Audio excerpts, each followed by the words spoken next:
Ο κύριος Τσίπρας επανέλαβε την πρότασή του για μια διεθνή συνδιάσκεψη για το δημόσιο χρέος και τόνισε την ανάγκη αλλαγής πολιτικής με στόχο την ανάπτυξη. Ο κύριος Σούλτς, από την πλευρά του, έθεσε ως θεμέλιο λίθο την εμπιστοσύνη στις οικονομίες των χωρών του Νότου ότι αυτές μπορεί να ανακάμψουν, αν κάνουν, όπως είπε, τα σωστά πράγματα.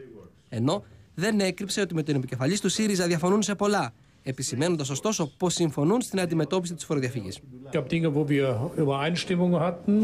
Es gab Dinge, wo wir unterschiedlicher Meinung waren. In einem Punkt waren wir, das ist meine letzte Bemerkung, allerdings wirklich einer Meinung. Die superreichen Leute, die ihr Geld aus dem Land herausbringen und ihr Volk im Stich lassen, verhalten sich sicher nicht patriotisch.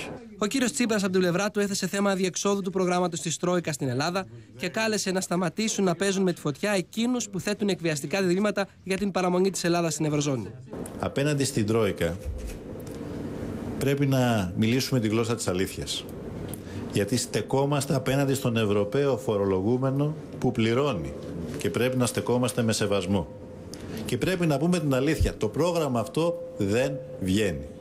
Και είναι προτιμότερο να σταματήσεις το λάθος τώρα παρά να συνεχίσεις να κάνεις λάθος. Ο κύριος Τσίπρας εμφανίστηκε ικανοποιημένος από τη συνάντηση με τον πρόεδρο του Ευρωπαϊκού Κοινοβουλίου και γιατί αυτή σπάει μια ιδιότυπη ευρωπαϊκή απομόνωση για το ΣΥΡΙΖΑ μετά τις αρνήσεις των κυρίων Γιούνκερ και Ρομπέι, από τις στάσεις των οποίων πάντως ο κύριος Σούλτς κράτησε αποστάσεις, δηλώνοντας ότι συζητά με όλα τα δημοκρατικά κόμματα εξαιρώντας τη Χρυσή Αυγή.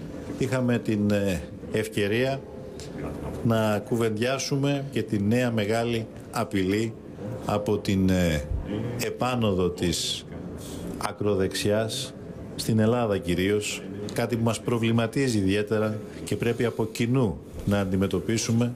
Natürlich bin ich als Präsident einer multinationalen, multikulturellen, multiethnischen, multireligiösen Parlamentarierversammlung und insbesondere auch als deutscher Abgeordneter verpflichtet, gegen jede Art von neonazistischen Aktivitäten meine Stimme zu erheben.